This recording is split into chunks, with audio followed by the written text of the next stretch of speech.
So before, I'm going to let them introduce themselves so you all know who is on. Good morning, everybody. My name is Buffy Tanner, and I'm the director of the ACE and BOLD programs at Shasta College, which is a 2-year public community college in far northern California, the part of California that nobody knows about. Our primary program that we're going to talk about today, ACE, is Accelerated College Education, and the program basically features what I've decided on the flight over last night to call the 5 C's. We use compressed courses, 8-week courses instead of 17-week courses, because adults have lives and things happen, and they often have to stop out of school, and they can accomplish a lot in 8 weeks. We use consistent scheduling, so much like the OTC. Our classes are a combination of online and Tuesday, Thursday evenings from 6 to 9, so that the rest of their lives can work around that.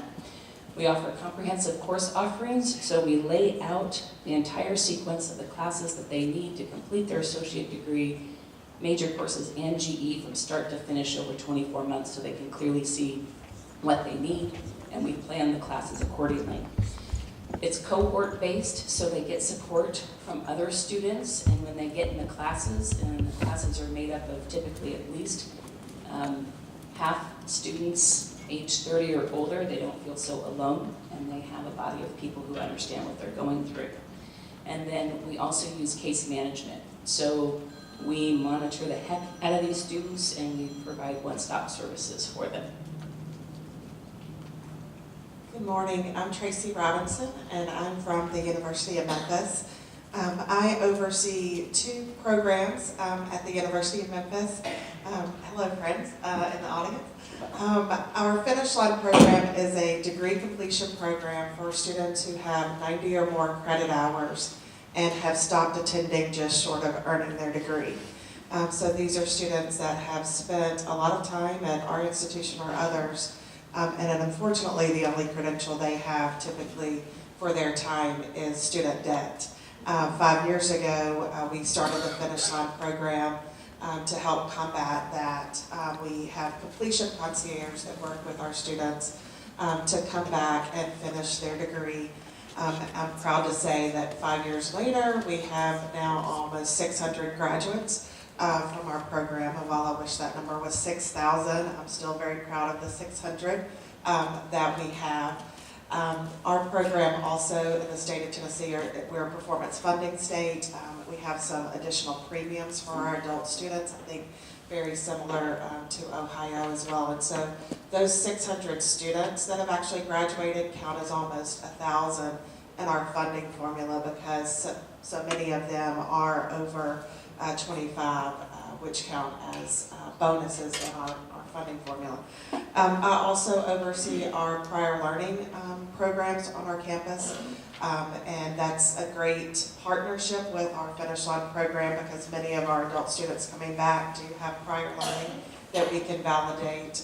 We have that both at the undergraduate and graduate level, and had over 300 students receive prior learning credit on our campus last year, earning almost 2,500 credit hours. So very important to our adult students at the University of Memphis. So happy to share some of that story with you today. Hi, I'm Matt Bergman. I am a Buckeye that has moved to Louisville. So I'm from the Mason, Lebanon area, so go Bucks. OH. Thank you. So these are my people up here. This is my team. I love Buffy and Tracy so much because we get to travel the country and talk about these particular topics. I work at the University of Louisville in the Organizational Leadership Program, which is really focused on adult degree completion. So many of you at your institutions have degree completion programs focused on adults. This is one of those similar type of programs. We offer up to 48 college credit hours in prior learning assessment. And I'll say it again, 48 college credit hours out of the 120. So we have refined this process from the early 90s. Programs have been around since 1975, so it is officially older than me. But these things have been happening for years and years, and we want to replicate those. We're also hoping to launch a comeback cards initiative that is directly modeled off of the Finish Line program from Tracy. And the reason I say that is because I believe we can replicate the things that are happening in a good way at other institutions in other states all the way across the country or right down the road. So I think that is our move as institutions serving adult learners. Let's replicate what works and let's put it in the plan. So one of the things I want to be openly transparent about, I saw them do this panel at Complete College America National Convening. I was like, oh wow, this is really great. They're all CCA fellows, which they're selected because of their outcomes and their success to focus on things. So we're recycling. Getting into this, again, this is really looking at the pot of students. That we are not going to get to Lumina's attainment goal, we're not going to get to Ohio's attainment goal if we do not purposefully work to increase adults. Like, this has to be a really critical component, and there are tremendous numbers of folks. And today's students, again, running through this, 58% are working while enrolled, 47% support themselves, 38% over 25, 26% raising children. Lots of pressures, lots of challenges. So the goal of this session is to have a sense of the stories, understand students, understand what's going on with the programs, the data, and all of that. So with that, embedded in this are student voices, student stories. And so I'm going to kind of go back and forth. My name is Emily Howell. I am a full-time student at FIU. I'm also the mother of 3 teenage boys. And we also run a nonprofit that helps veterans parlay into the civilian life. I was a college student in the early 90s, and I ended up starting a family right away, and I didn't finish my degree. It's always something that's been bothering me. I always wanted to complete my degree. So now that I'm back in the corporate world working, my husband had mentioned to me that, he's like, I know you really wanted to finish your degree. I found this really amazing company called Complete Florida. And they actually specialize in people like yourself that started your degree and just never finished it. So they help you kind of pick up where you left off. I think about that every day. I think about that day, that graduation day. I wake up and I'm like, 2 years. You can imagine yourself in the cap and gown. Yeah, I have a visual. It's something that it's really important to me. It's about personal fulfillment. It's about something that I've always wanted to do. It's very important to me. I'm a first-generation college student, so it's important for my kids to see me. I want them to graduate. I want them to go to college. They see how busy I am, and they see me at my laptop. I'm finishing my homework, and I'm like, I'm taking 5 classes right now. They see me running the household and going to work and doing the laundry and the grocery shopping, and I'm like, you can do this too.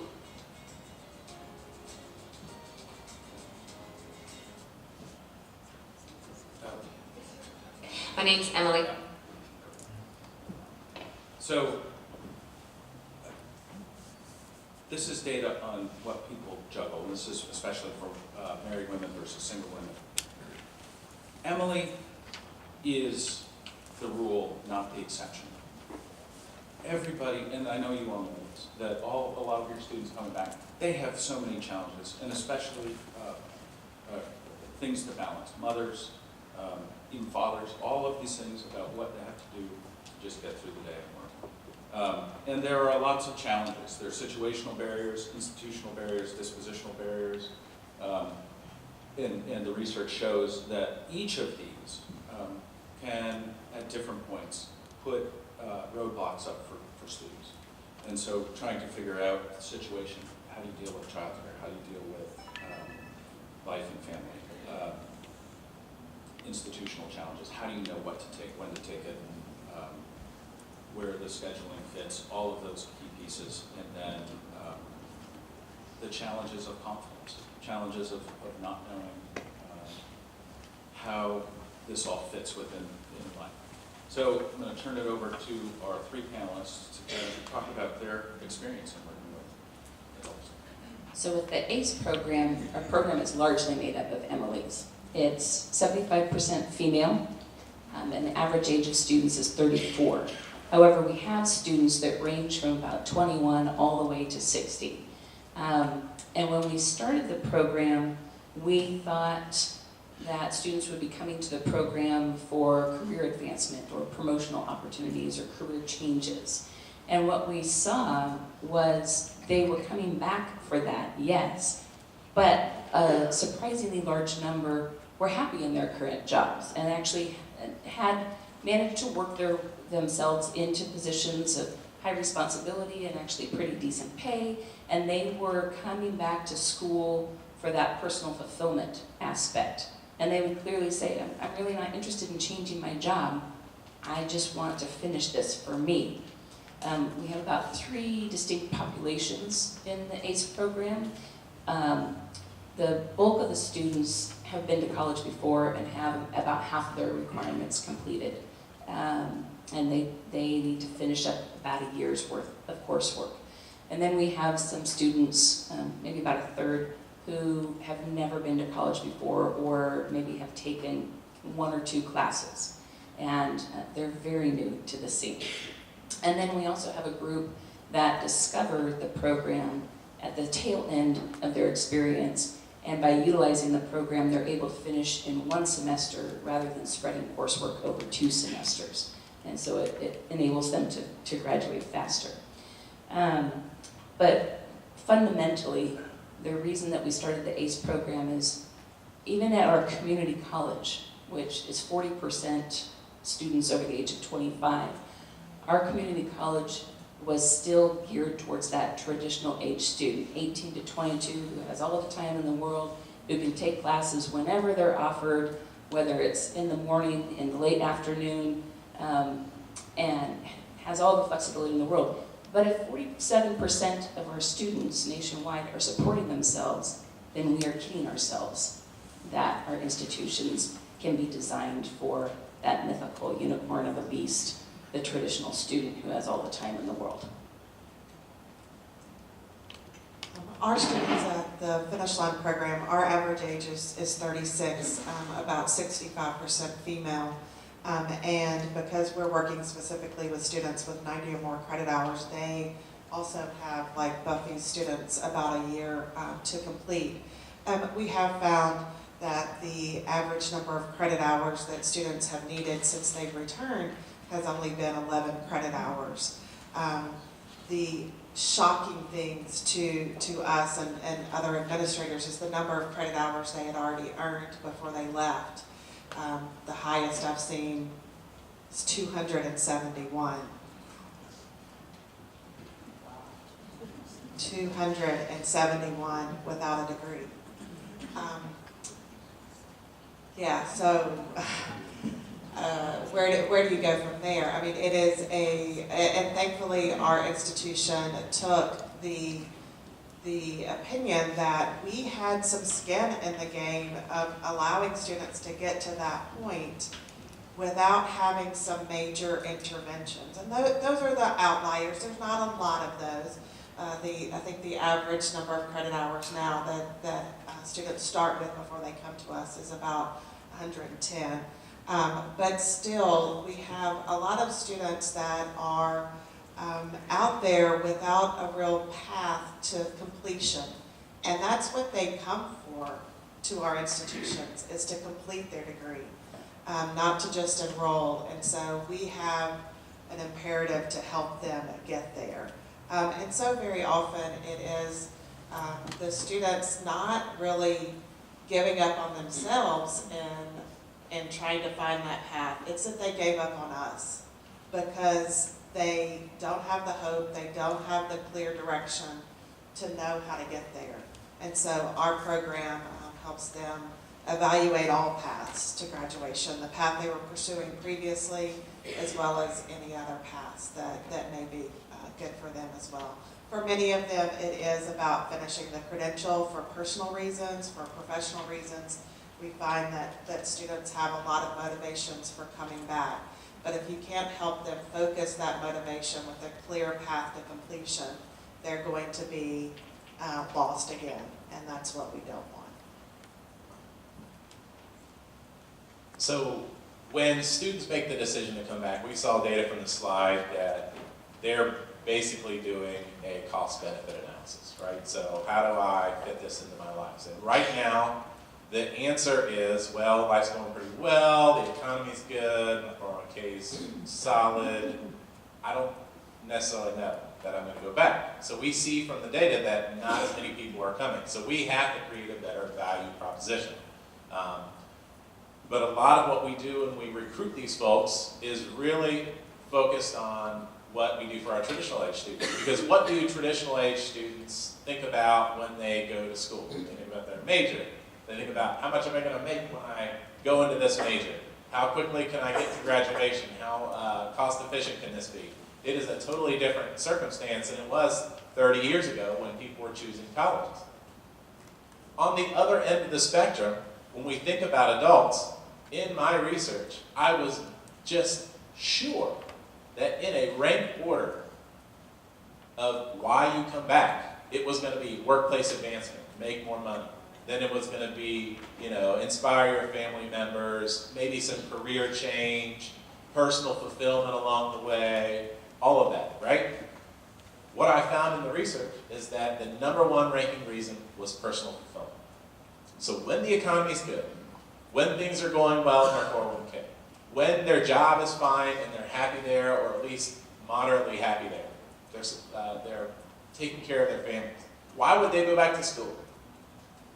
It is a long-held goal that is deep-seated with some stigma, some nastiness, and until we get in and get in the dirt of that and show these people that we have a pathway for them that is both efficient, that will fulfill their hopes and dreams of finishing a degree, and then on the backside of that, the vast majority of people who come to our programs, they walk in saying, get me to the finish line as fast as possible, and they walk out saying, oh my gosh, I love learning, tell me about a master's degree.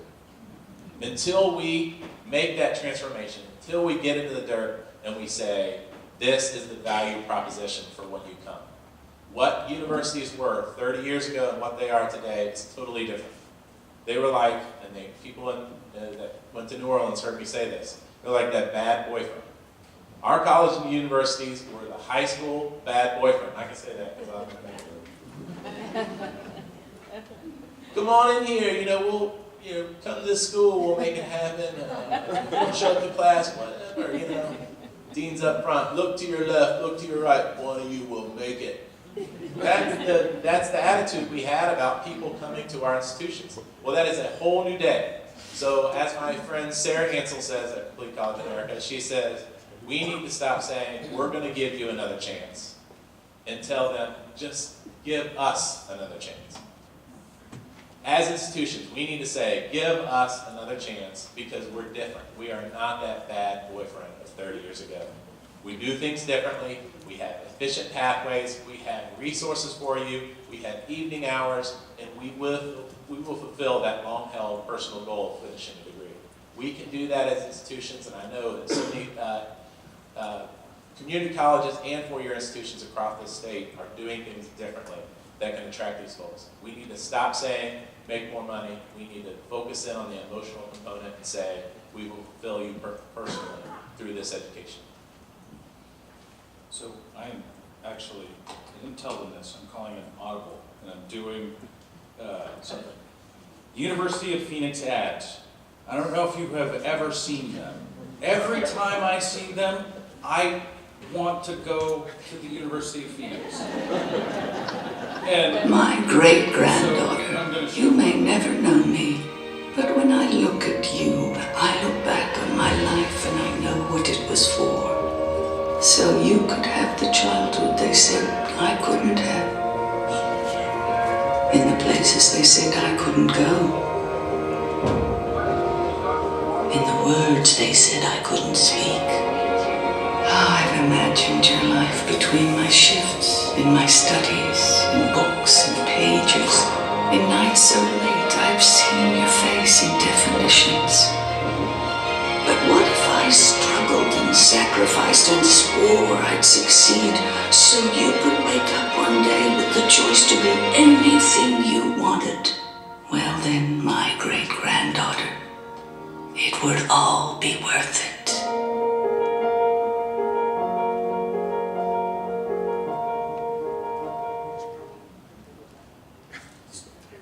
So they're good at their marketing. They're so good that they spend close to 40% of their entire budget on marketing, but only 20% on Fox instruction. Monday. We've Critics got agree issues with that that. Peasant is on to a brilliant start. What's gonna happen to me? Mark Paul Gosselaar is outstanding at his best. Very good. That's what I get for myself.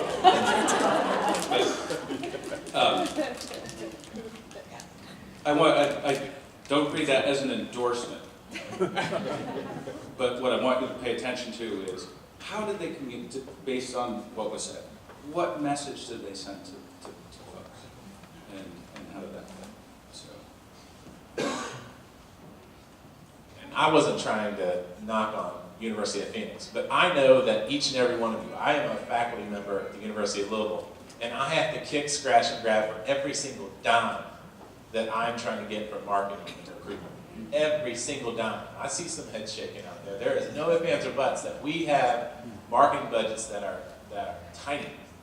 But with what we have to leverage in a way that hits that kind of message.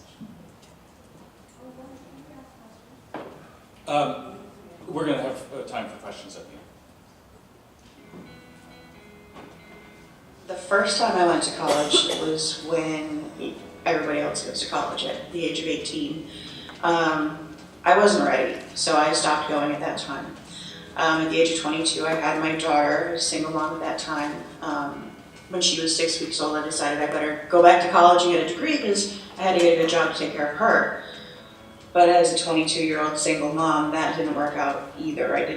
I went for about a year and a half. I got married, I had more children, life just kept going on. I ended up getting divorced, and I said, now's about the time I need to do this. If I'm going to further my career with my employer, I need to have a degree in order to stay competitive. Not getting any younger, got to do it now. I honestly didn't have any faith in myself. I thought, I'm just going to be wasting money again, because every time I went, you incur student loans, it's just debt, from either you can't work as much because you're going to school or whatever it is. So I thought, I'm a single mom now, I have 3 children, plus I have my father I'm kind of taking care of. Can I really afford to do this? I didn't have any support, I had no family. Everybody that I knew lived on the East Coast, so I really was very isolated. And after about a year there, I guess maybe some depression, some loneliness. So I just wasn't doing well. So it was time that either I was going to drop out or they were going to kick me out. So it kind of came to that point. So the door gets slammed in your face so many times, then you quit. You quit going. We're not idiots at this age. Or as you get older, you're just like, this wasn't meant to be, because too many doors have been slammed in my face. And if the schools really want kids, or students, I shouldn't say kids, to come, then they will find a way to open those doors rather than close them. So.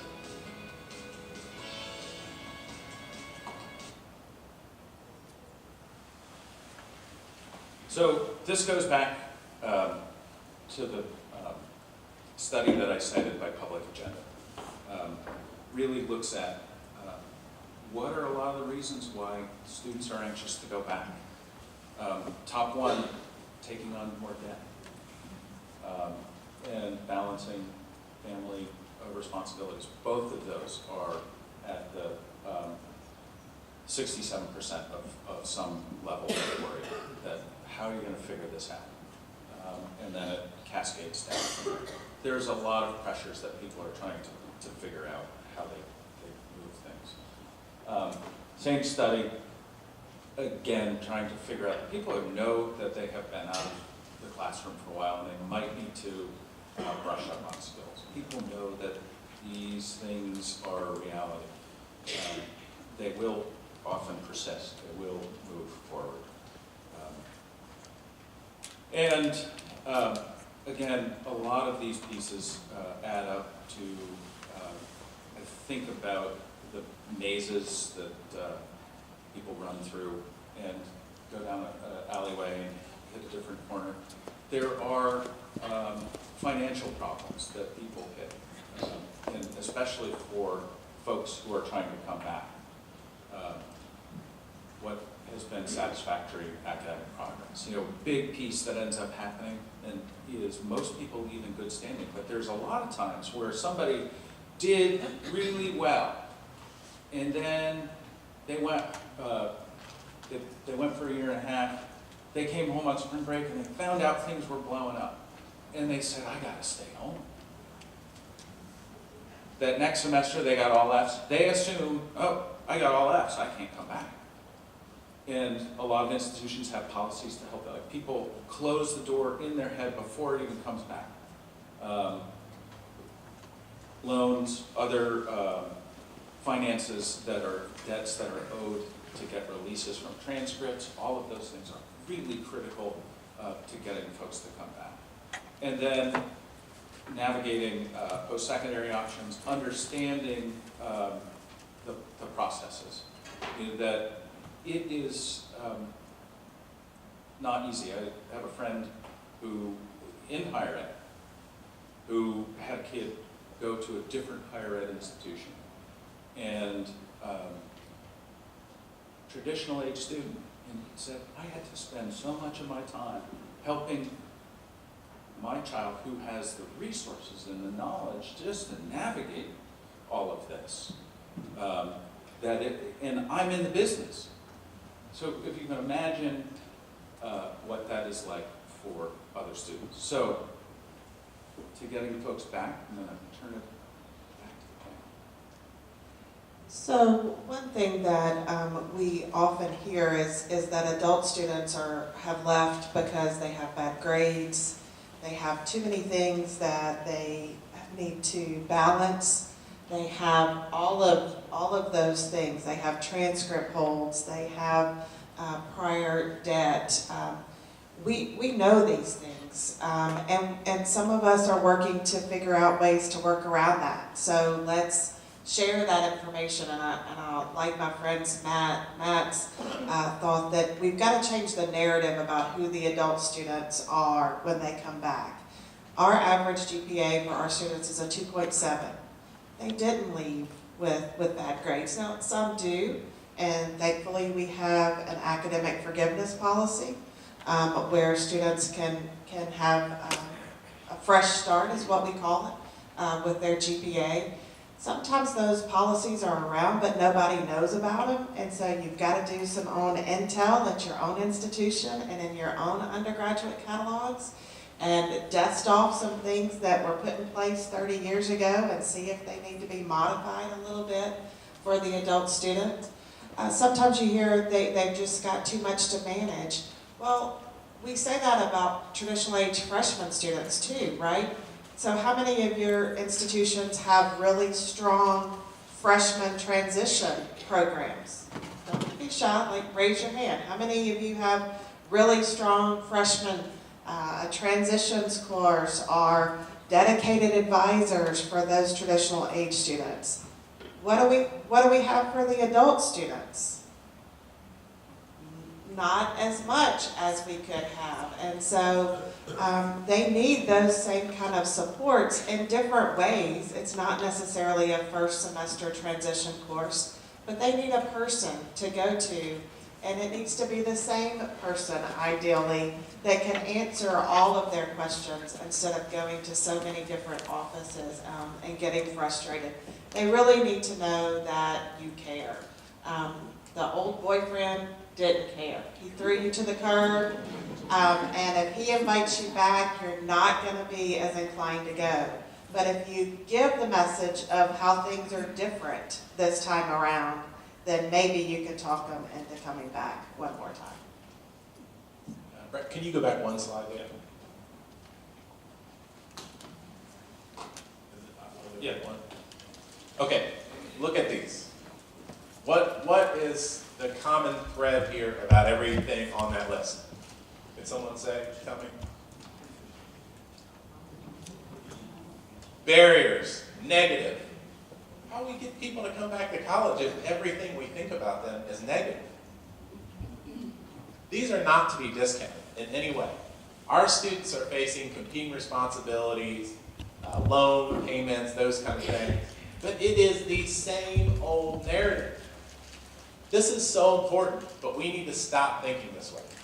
What do we know about the adults that come back to our school? Raise your hand if you served adults and have worked with them in the past. Wow, this is so good, because I'm just playing right into you all.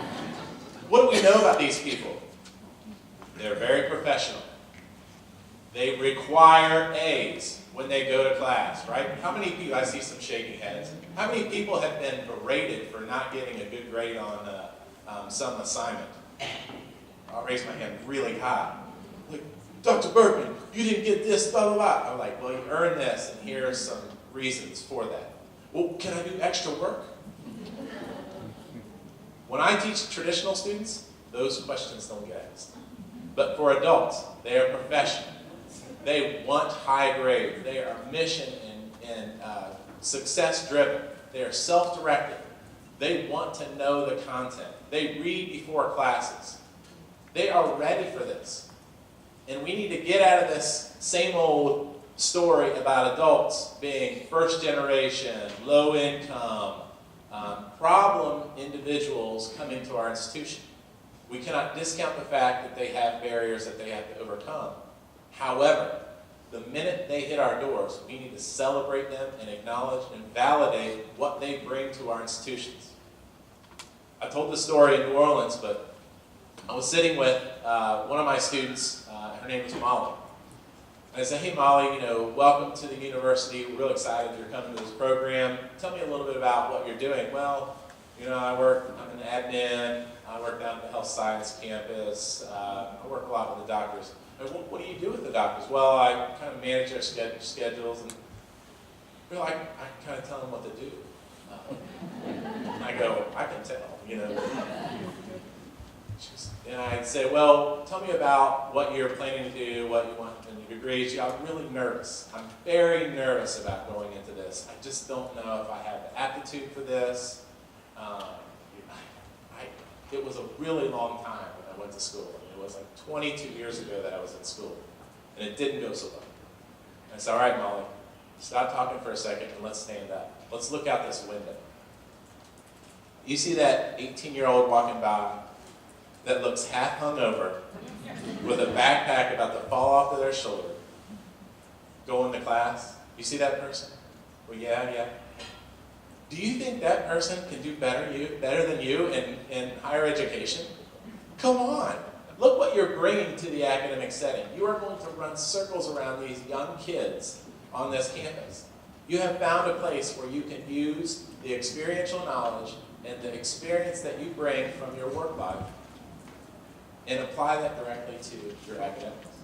And it changed. It flipped the switch with her, and she graduated summa cum laude. She did a research project. She is an amazing human being, but didn't think she could do it. But the minute we acknowledged and validated what she brought to the academic institution, rather than thinking first-generation students need developmental education, all of that was out the door. It was an appreciative inquiry framework that we had to take into every conversation and every recruitment element to validate these individuals and really get them back into the flow. Because once we disarm them, they're ready to be high-performing working adults. So a lot of times in helping that returning adult transition from being hesitant and nervous about coming back to school to being the successful student that we know that they're capable of being, because they do bring all of these skills and experiences with them, there are specific supports that you can put in place. For instance, in our program, the first 8-week block in the program consists of one course called College Success, and the other course is our computer literacy workshop. Some students can test out of computer literacy because they're using Microsoft Office all day long at work, but we have others who are working retail or maybe working in a medical office where they work on a computer all day, but it's this one specific program. So we make sure to build up their technical skills so that they can survive in the rest of their classes and thrive. And then the college success course, it's normally taught to 18-year-olds, and it teaches them how do you do time management, how do you do study skills, why am I going to college, blah, blah, blah, blah. These students already have excellent time management skills. They've probably developed study skills, again, through their jobs and life experiences. And so our college success course uses a similar curriculum, but we've flipped the switch on it, and it's all about, you already know this. Let's talk about how you already have this skill because you've lived your life and you've developed this skill already. And it empowers the student to really think about, I am an incredibly competent and capable person, and I am gonna nail everything that comes in my way for the rest of the program. And they do, and they are very demanding of themselves, and in turn demanding on their faculty. So one of the students in the video mentioned it just felt like doors kept slamming shut.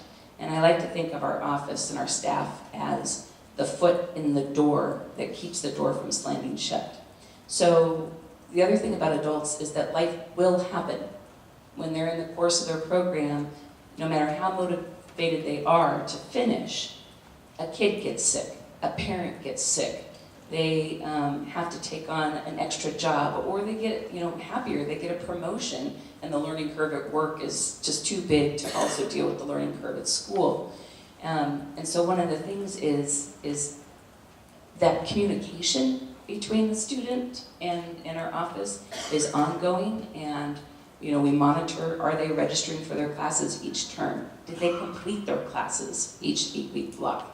And if we see something amiss, we're on the phone, sending them emails. What's going on? Can we help? This is, you've been getting A's all the way up till now, and you just got a D. What's happening? How can we help? This kind of more intensive monitoring does come at a cost, and that's staff. But CUNY, City University of New York, has developed a program called ASAP that they have implemented on a much larger scale now. They started out with a small program, and now it's really large.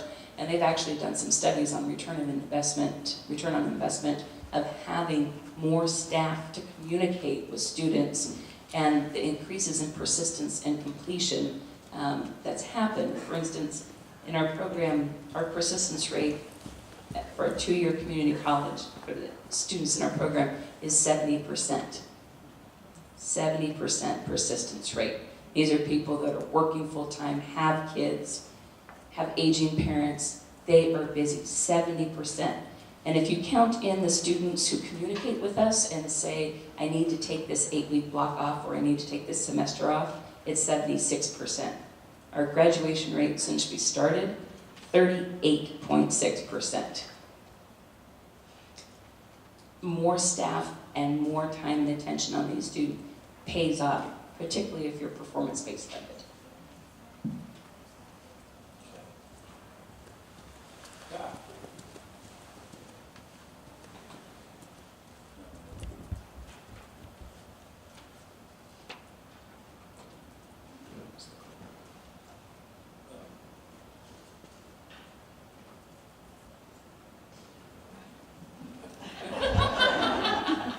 So obviously I missed the class on technology. It has changed, and it doesn't.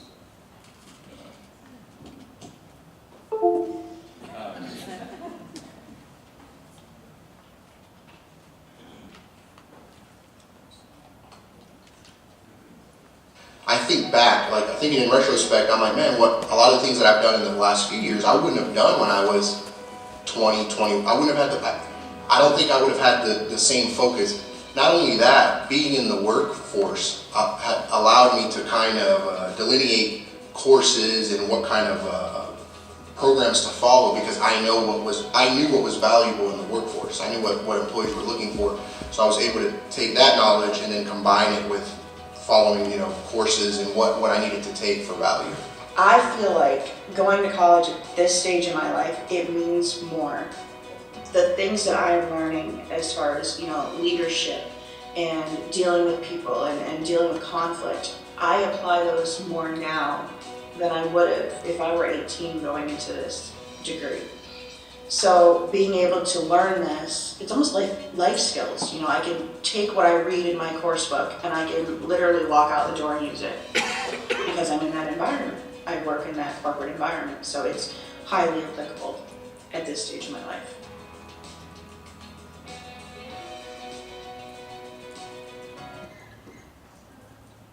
I think, So this is getting to the stuff that Matt talked about. Adults have assets, they have knowledge, they have strength, there are things that they come to the table with. And you know, one of the things as we did PLA rollout in Ohio, we had focus groups with faculty.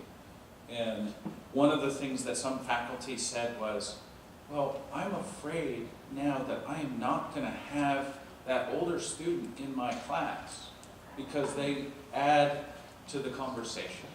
Now, you could look at that at the flip side. Well, you're asking that student to do your work for you, but it is important to recognize that there are things that they know and can do. But this is really talking about research into how people approach learning based on age. And so the light gray bar is sort of a surface approach, the darker gray bar is a deep approach. And as people move along, they have more interest in deeper understanding of subject matter. They want to do and learn more. And as PLA, we were talking about, there is tremendous interest in at adult-oriented institutions of participating in PLA, again, to validate what they know and can do and how that moves along. So adults have assets that they bring to your institutions, they bring to your conversations, and they, as Matt was saying, should be something. So yeah, it's truly about that context that they bring. So when you introduce a very complex theory to an 18-year-old, they have nothing to draw on. When you introduce it to a returning adult, they can key in on certain aspects of that particular theory that has happened directly in their work life. So that creates that deeper learning outcome that really does make a true difference in these people's lives. And along the same lines of PLA, so we're going to hear more at 2 p.m. From PLA with a Purpose and the Fast Path Ohio folks. But I have 4 reasons your institution should be offering PLA. 4 reasons. Number 1, it is empirically proven to increase graduation rate and pace the graduation. 48 institution study done. They're replicating that. We're going to see a deeper dive into that, but we know empirically it is proven to increase graduation rate. So, it addresses performance funding. Number 2, students that take PLA are more engaged in learning. So they reach this deeper learning outcome and they feel more assimilated into the academic setting. So when a person walks back in the door, when you say APA or MLA paper, who doesn't cringe sitting in this room, let alone people are coming back to our institutions? APA, MLA, I don't feel comfortable with that. When you introduce them through a PLA process, they can ease into that through a self-reflective exercise that will then integrate them and make them more engaged. Number 3, 9.9 credits. Brett mentioned it. Students take 9.9 more credits. So when administrators say, well, we're giving credits away, that's tuition revenue that we're going to bring. Otherwise, it's not true. Our adult students persist at such a lower rate that if we give them or validate or acknowledge what they bring to the academic setting, they're actually going to take more college credits.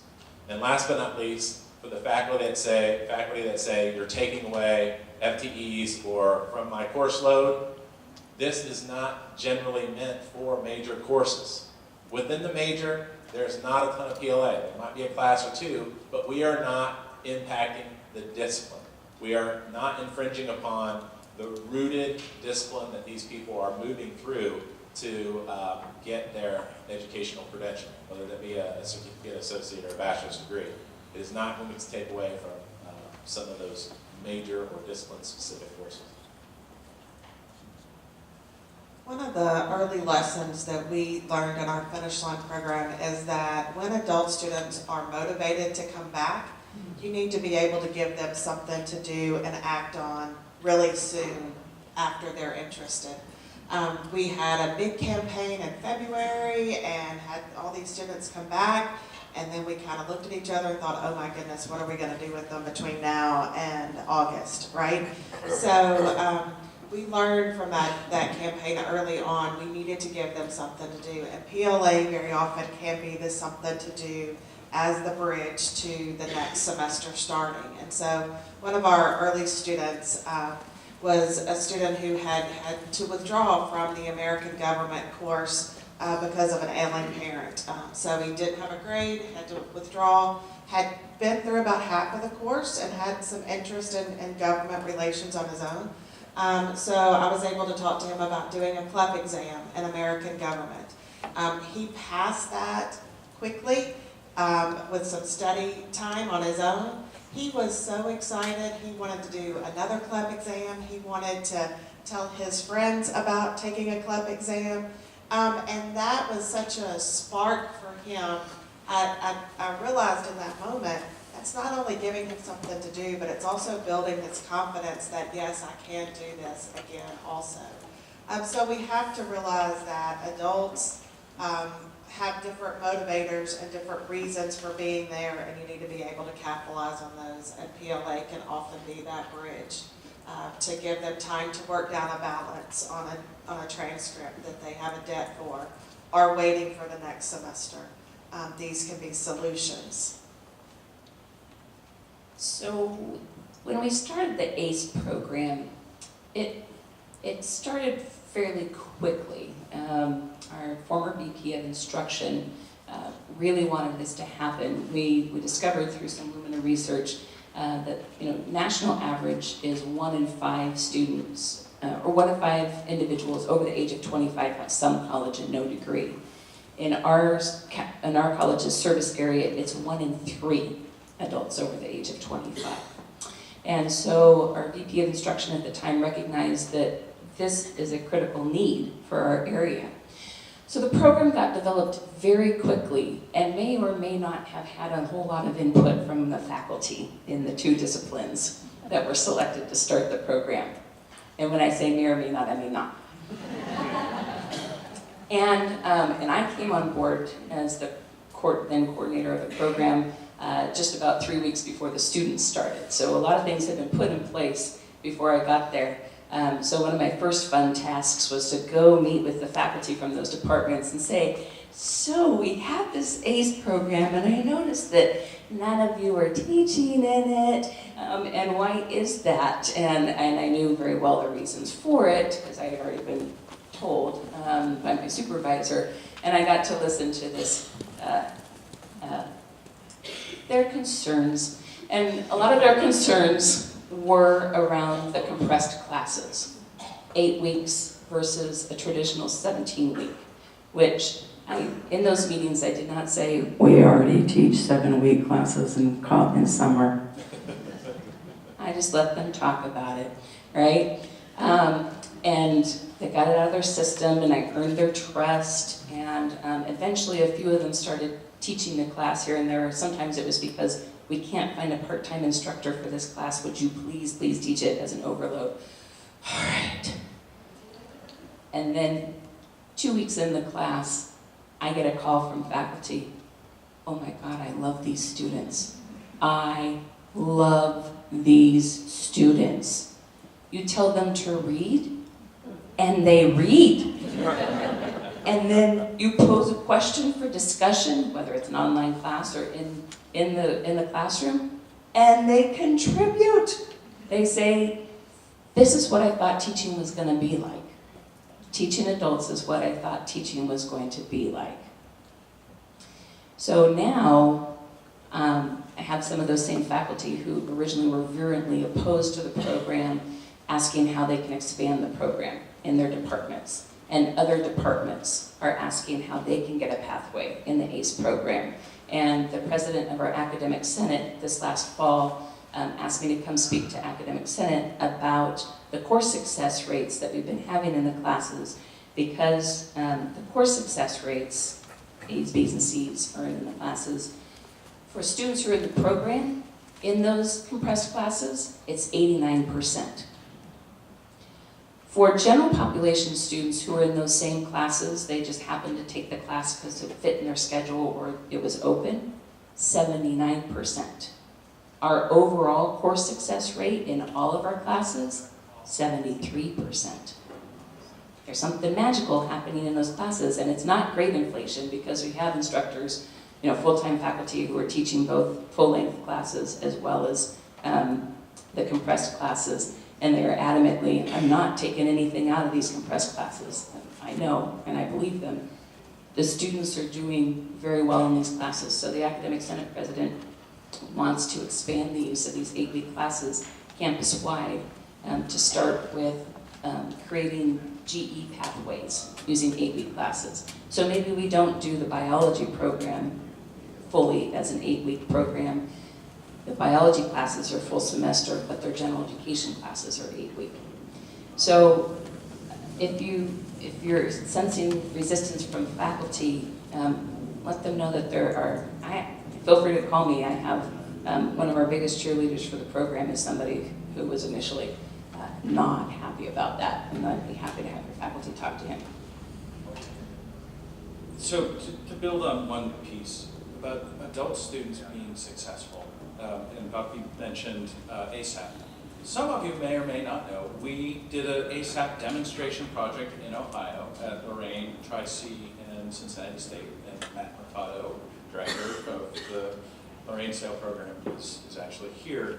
But the two things to really pay attention to.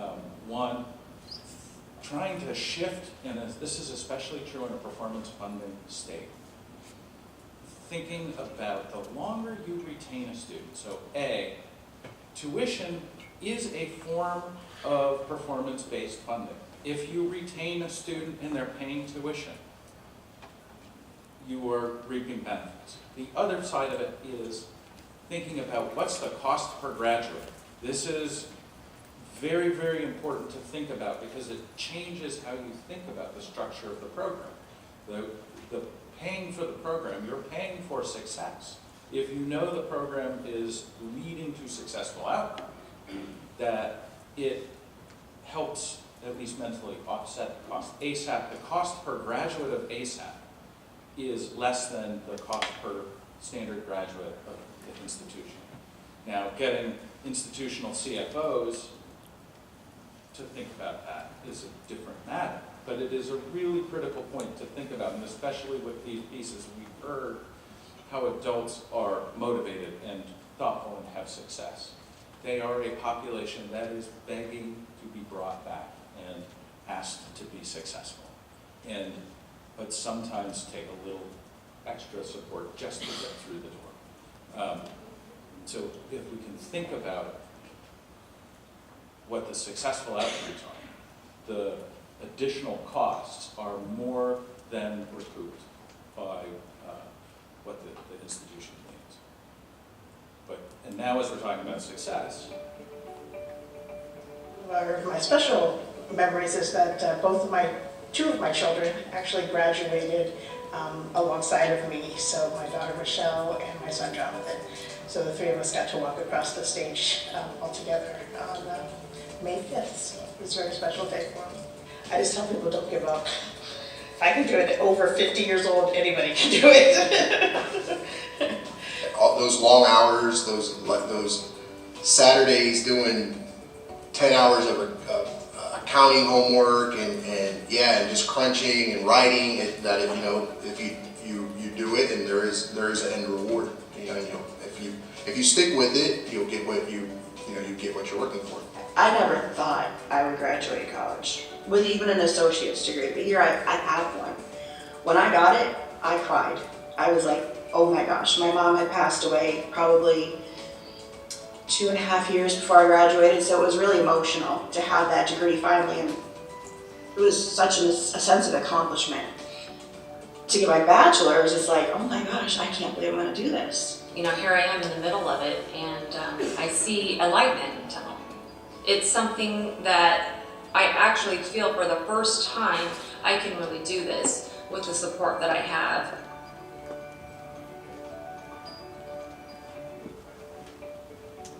So, My special memories is that both gotta love. I'm going to segue into closing thoughts and think about both success, and then also if you can give advice about what's the single most important thing that you did to help adult students succeed. So I want to, this video kind of hinges on the question of, is it worth it? Is it worth the sacrifice for these students to take time away sometimes from their family, to sacrifice definitely their sleep? In our, like I said, in our service area, 1 in 3 adults have some college but no degree. That means that they're prevented from getting certain jobs, the jobs that have secure pay, that have benefits, that have retirement. And it also means that our largest employers, which in our area are education, government, and healthcare, it means that they have a lack of qualified applicant pool. So our larger, there's a significance for our larger economy. There's a significance for our college institution. Starting this year in California, community colleges, part of our funding formula is based on completion. And apparently in Ohio it's 100%. So, okay. So this makes it now really expensive to lose students, right? And if you've got a student who, like the finish line students, are this close to graduating, it makes it really, really beneficial to grab those students back. You're helping them, you're helping the local community, and you're helping your institution. And then at the granular level, the student, that sense of accomplishment and achievement, both on a personal level, but then also for economic mobility. But just like the University of Phoenix ad, the generational change, something else that our region is really good at in far Northern California is being either first or second, or at least in the top 5 of all the terrible public health statistics. We're highest in obesity and cigarette smoking and adverse childhood experiences and things like diabetes. And if you can change and we're doing a lot at the K-12 population level, but that's going to take a long time to make that shift. If we can make a shift in an adult's ability to get that better job, get access to better health care, that is going to have a significant influence on their kids. And then it also inspires their kids to do better when they see their parents working so hard. So I could tell you lots of stories and tear up thinking about graduates, certainly in our program. I would say that the single most important thing that we've done in our program is that we have empowered our staff to be advocates for our students. And I mean advocates that are willing to go to battle every single day, every single hour, to every single committee, every single administrator. I don't mind talking to anyone at our institution, even those who aren't as excited about PLA or as excited about this degree completion program, because it's the right thing to do for the students. And as long as I'm doing that, then I'll take all the arrows that are coming my way. But you know, the students, that translates to the students also. One of our early graduates, Ben, we sent a communication to him, he responded. He had just been passed over the 3rd time for a promotion at his job because he had not finished his degree. He received an incomplete in his final course, the final semester. Lots of things happened after that. This was 5 years later. Our completion advisor reached out to that faculty member who was still on campus and worked with that faculty member to change that incomplete grade to a passing grade that cost that student nothing, But I dare say without our advocate reaching out to that faculty member, telling that student's story, that would have never happened at our institution previously, because we all do what we do and we don't ask questions and we don't ask why very often. My people ask why every single day. Sometimes the answer is no, that's not what we do. We always come back, well, with can we do this then? We never take those no's for really no's. Sometimes they are no's, and we'll keep working on those. But these students need an advocate for them to ask those hard questions that they don't have the language to ask. They don't have the strength on their own, the self-confidence to know how to ask those questions. They gotta have a person, like Grey's Anatomy. You gotta have a person, we're their person, and we will always be that person for them. All right, so there are 3 key elements to creating a better deal for returning adults. Those 3 elements are encompassed within each of our programs, and we kind of live by those. Number 1, coaching. So as Tracy mentioned, you have to have a person that will go to bat for you and find all the workarounds as well as navigate the process. So number 1, coaching. Number 2, compressed schedules. If you are not doing compressed schedules, it's something we have to consider. When we think about part-time versus full-time enrollment and the persistence rates of those that go part-time versus full-time, we see a dramatic increase for those that go full-time. For working adults, that's not an option, right? So we have to find other ways to skin that cat. And the other ways are compressed schedules where they focus on an 8-week class or a 7-week class, 6-week class, 9-week class, whatever it is. And then they roll right into the next class. They focus on one subject area, they get it done, and then move forward. And they stay continuously enrolled and thus finishing close to 24 to 27 hours a year. So you're near that 30-hour, roughly, full-time schedule, 15 to finish that people talk about. And last but not least, prior learning assessment. And we're going to hear more about that this afternoon, but it is a key element in validating and acknowledging these people so that there is a value proposition for them to come back.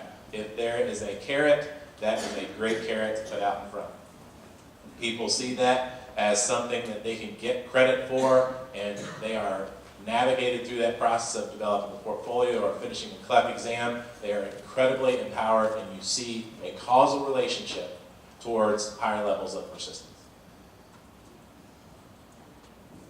One other thought, we talk a lot about college readiness. Are students ready for college? We talk about this with our students coming out of the high school pipeline. We talk about it with adults coming back. Do they need remediation? Are they college ready? And maybe we need to flip the switch on that and start asking, are our colleges student ready? And that is actually the prompt from Buffy shared with us. We're going to have at the Roll-Like lunch conversation. That was the prompt that we would love for you to discuss amongst yourselves, that very proposition. One of the things, so if I paid attention to adult learning theory, I failed setting up this morning because we've just talked to you for an hour and a half at you instead of taking advantage of the wisdom of the room. So, opportunities for questions and comments from the audience. Anybody have things they want to drill down deeper into?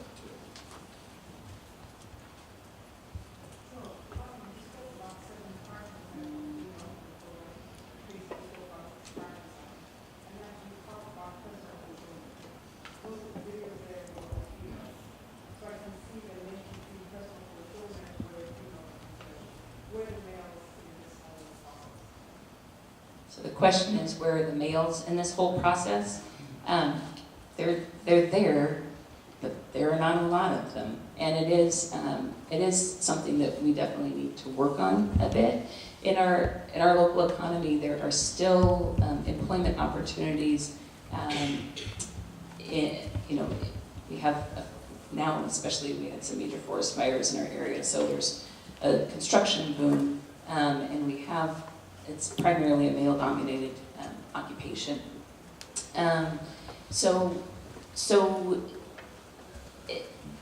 in our economy, it's still the case where primarily male-dominated occupations don't require a whole lot of education beyond high school.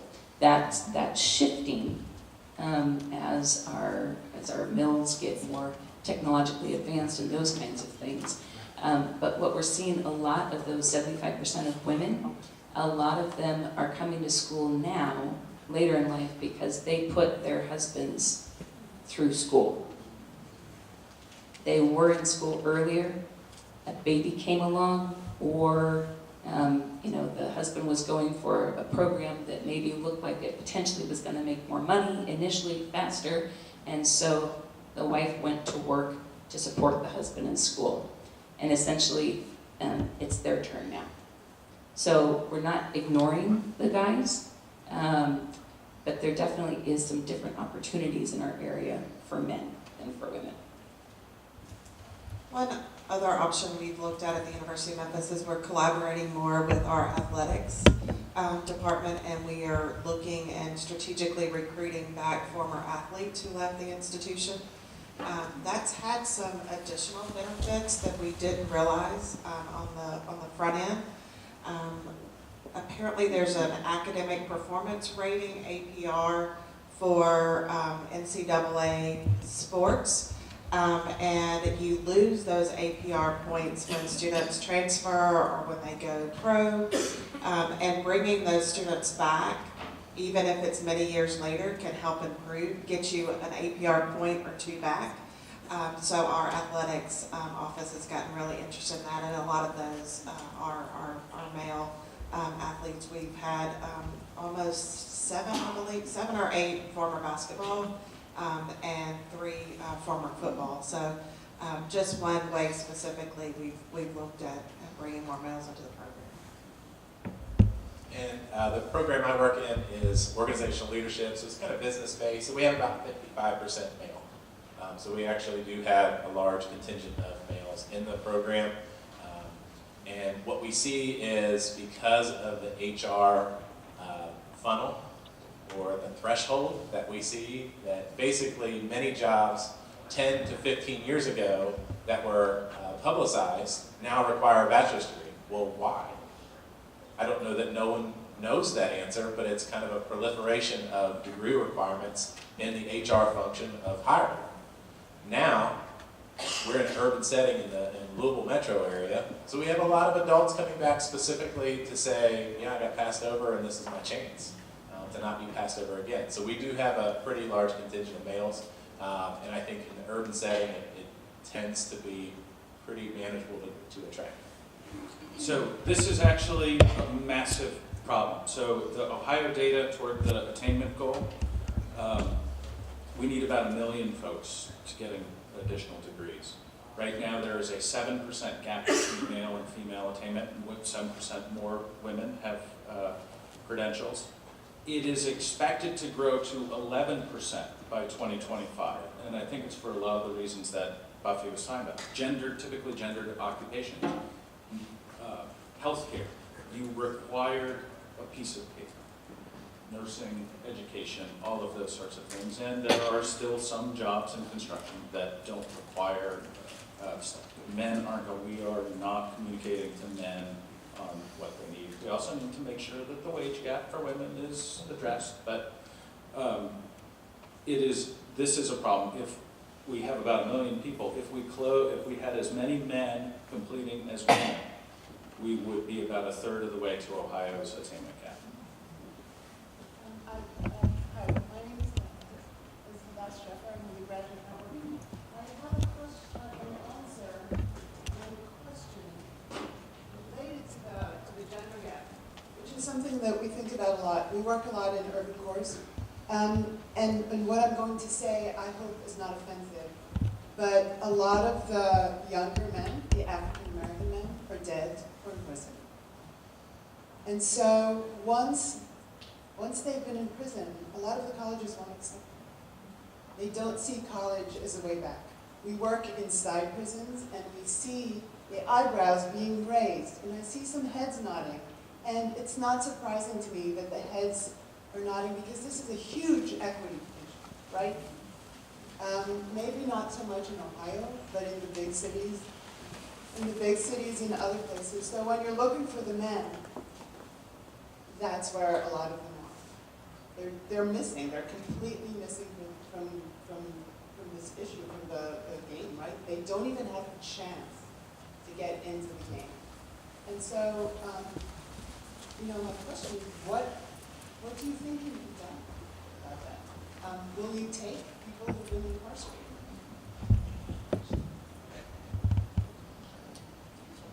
Shasta College actually has a program called Step Up, which is a partnership between the community college, and our local correctional staff and our probation office. And it's a program specifically for formerly incarcerated individuals.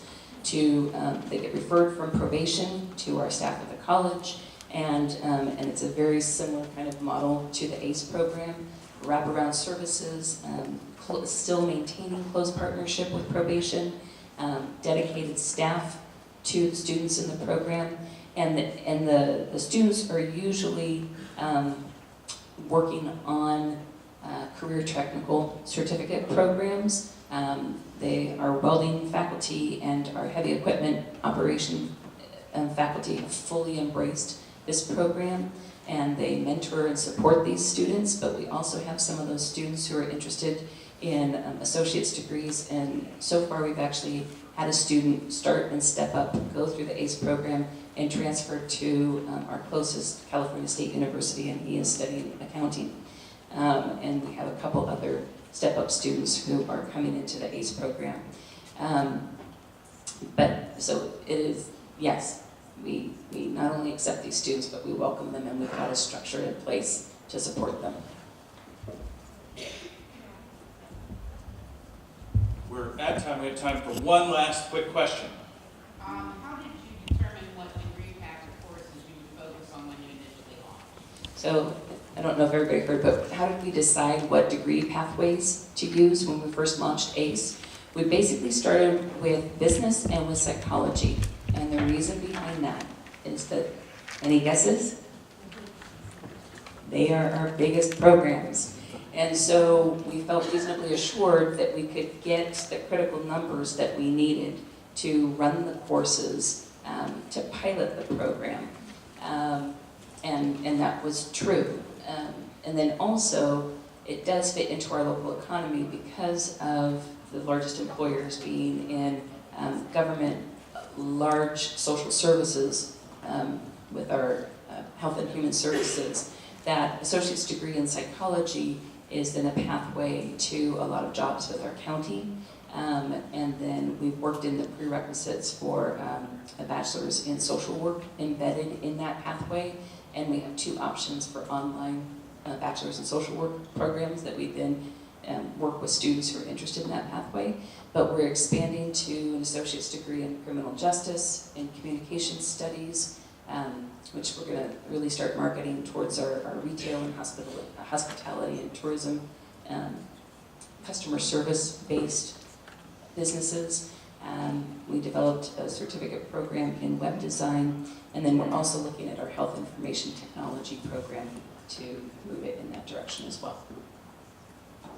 Our program started as a pilot program within one college on our campus, University College, which is sort of our interdisciplinary studies college. It's where we have a generalized studies degree program, which is the most flexible and biggest utilization of prior learning credit. About 6 months in, the provost, who then became president, moved us into a centralized unit and wanted us to embrace other degree programs. And so we added those as those departments were willing to play in the sandbox with us, and didn't have as much resistance to the program. One thing that helps sell our program is that these are students that have left the institution already, so we feel like we're bringing added value back and bringing them back. But we now have students that have graduated from almost every one of the undergraduate majors now 5 years later. It wasn't like that in the beginning. It was a hard travel to get there, but our approach has been we'll work with those who are willing, and others have come along after. And ours is similar trajectory as Memphis. So with that, I'd like to thank the panel. And